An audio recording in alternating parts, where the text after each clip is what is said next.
अस्सलाम वालेकुम ख़वातीनो हज़रात। मैं हूँ मिर्ज़ा उस्मान बे, एक नई कब्र नई कहानी के साथ। मैं ये ज़िक्र अक्सर अपनी वीडियोस में करता रहता हूँ। हमारा मकसद आखिरी आरामगाह दिखाना या वहाँ पर क्या हालात हैं ये दिखाना हमारा मकसद नहीं है। इंसान के अमाल कैसे थे ये अल्लाह ताला की ज़ात बेहतर जानती है। आज हम पाकिस्तान फिल्म इंडस्ट्री के बहुत बड़ा नाम मूसा रज़ा अल मशहूर संतोष कुमार की आखिरी आरामगाह पर मौजूद हैं। इनके भाई सैयद इशरत अब्बास दरपन भी फिल्म एक्टर थे। नैयर सुल्ताना, इसके अलावा इनकी बेगम भी फिल्म एक्ट्रेस थी। ये पूरा ख़ानदान पाकिस्तान फिल्म इंडस्ट्री में सैयद ब्रदर्स के नाम से, संतोष ब्रदर्स के नाम से भी मशहूर था। हमारे साथ मौजूद हैं उमर कुरैशी भाई, जो खुद भी थिएटर आर्टिस्ट भी हैं। इसके अलावा यूट्यूब चैनल पे अपना शो द कुरैशी शो के नाम से चला रहे हैं। अगर बहुत ज़्यादा आसान अल्फाज में कहूँ तो इनको पाकिस्तान फिल्म इंडस्ट्री का इंसाइक्लोपीडिया भी कहा जा सकता है। अस्सलाम वालेकुम उमर भाई। वालेकुम अस्सलाम। बहुत शुक्रिया, आपने अपने कीमती वक्त में से वक्त निकाला। आपका बहुत शुक्रिया बुलाने के लिए, और इस आपके वसीले से जो है वो इनकी आखिरी आरामगाह पे आके फातिहा पढ़ने का मौका मिला। जैसे आपने तारुफ करवाया कि सैयद मूसा रज़ा, सैयद ख़ानदान से इनका ताल्लुक़ था और इनका फ़िल्मी नाम संतोष था।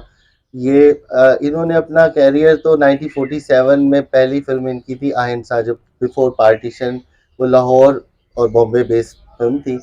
उसके बाद लेकिन इनकी जो बतौर हीरो पाकिस्तान में पहली फ़िल्म थी, वो पहली फ़िल्म इनकी 1950 में बेली थी। वो शायद सादत हसन मंटो साहब ने जो लिखी जी, थी। जी, वो उस फ़िल्म के जो प्रोड्यूसर थे मसूद परवेज़ साहब, वो सादत हसन मंटो साहब के भांजे भी थे, और उन्होंने सादत हसन मंटो की ये पहली फ़िल्म थी जो पाकिस्तान में उन्होंने लिखी, बेली। और बेली फ़िल्म के साथ ही उसी साल में ये था कि वो फ़िल्म तो बहुत ज़्यादा हिट नहीं हुई, लेकिन ये था कि संतोष एक अच्छा इज़ाफ़ा, एक खूबसूरत इज़ाफ़ा हुआ पाकिस्तान की फ़िल्म इंडस्ट्री के लिए। बड़े खूबरू और बड़े खुश शक्ल नौजवान थे ये।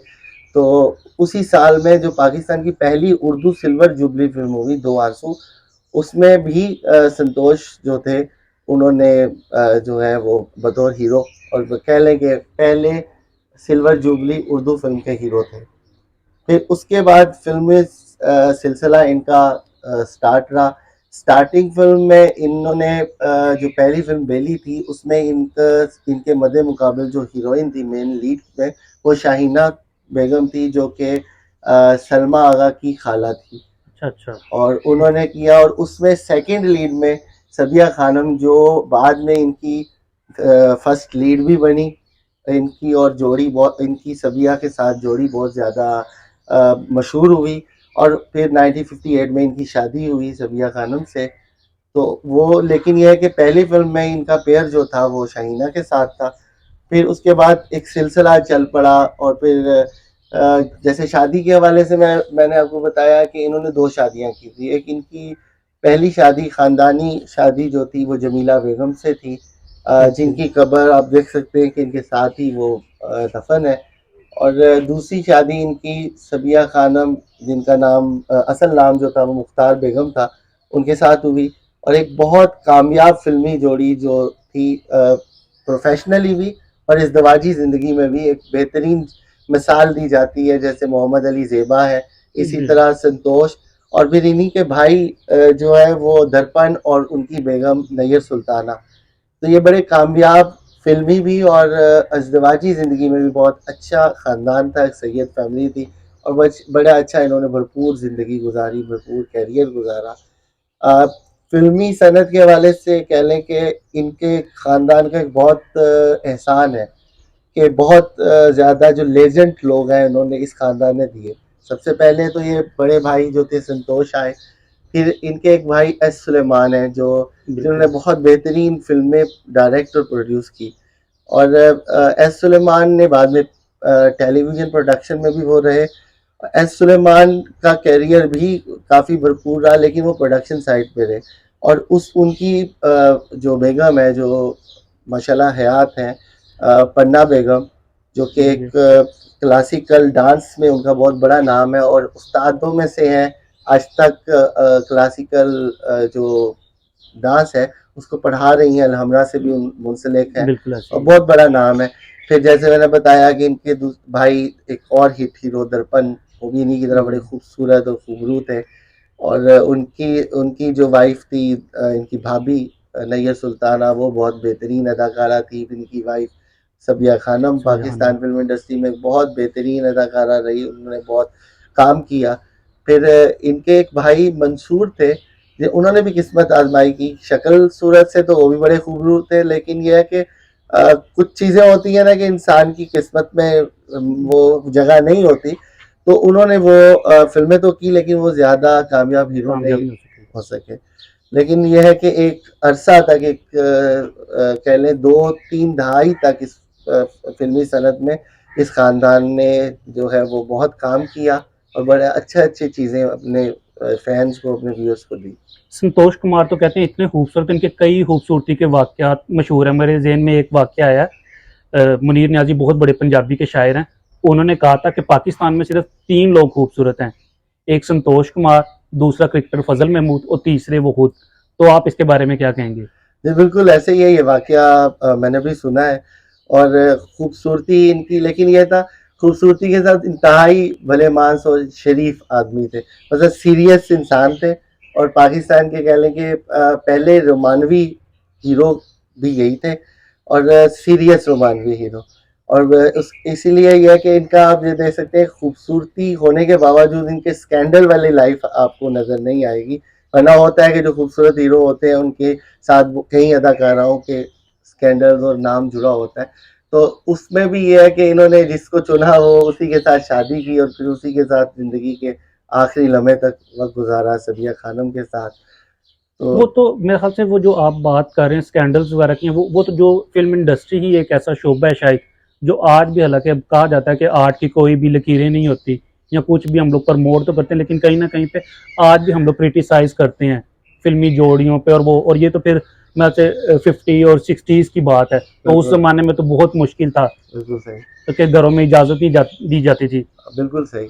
और उस ज़माने में इस हवाले से भी, जैसे मैंने ये स्कैंडल की बात इसलिए कही कि बड़े भले-मानस और बड़े शरीफ इंसान थे ये, कि उस दौर में आप समझा ये जाता था कि जैसे फ़िल्म इंडस्ट्री के साथ बहुत ख़ानदानी लोग मुंसलिक नहीं हैं। तो ये है कि खूबरू आदमी हो और फिर जवान भी हो, और फिर उसका जो है वो रोमानवी अगर कोई अफ़ेयर झूठा या सच्चा जैसे बन जाते हैं, स्कैंडलाइज़ ना हुआ हो, तो इनका फ़ोकस ही अपना करियर था, या उसके बाद अपनी ज़िंदगी भी इन्होंने जो थी वो इज़्दिवाजी, वो भी बड़ी फ़ोकस तरीके से की। और बड़े अच्छे अल्फाज़ में चंद फ़िल्मी शख्सियात को ज़िक्र होता है, जिसमें ये ख़ानदान, पूरा का पूरा ख़ानदान ही बड़े अच्छे, और लोग उनको बड़े अदब से, बड़े मोहब्बत से इन लोगों का नाम लेते हैं। और वाक़ई ही सैयद ख़ानदान की लाज भी रखी और करियर भी बड़ा खूबसूरत बिल्कुल रहा। ऐसे ही है। उमर भाई, मैं चाहूँगा कि आप हमारे नाजरीन को कोई इनकी चंद मशहूर फिल्मों के नाम, कोई गाने वगैरह, या कोई जो अवार्ड वगैरह, जैसे इनको सिद्धार्थी अवार्ड भी शायद मिला था, जी, बिल्कुल, तो वो बिल्कुल। हमारे नाजरीन को बताएं।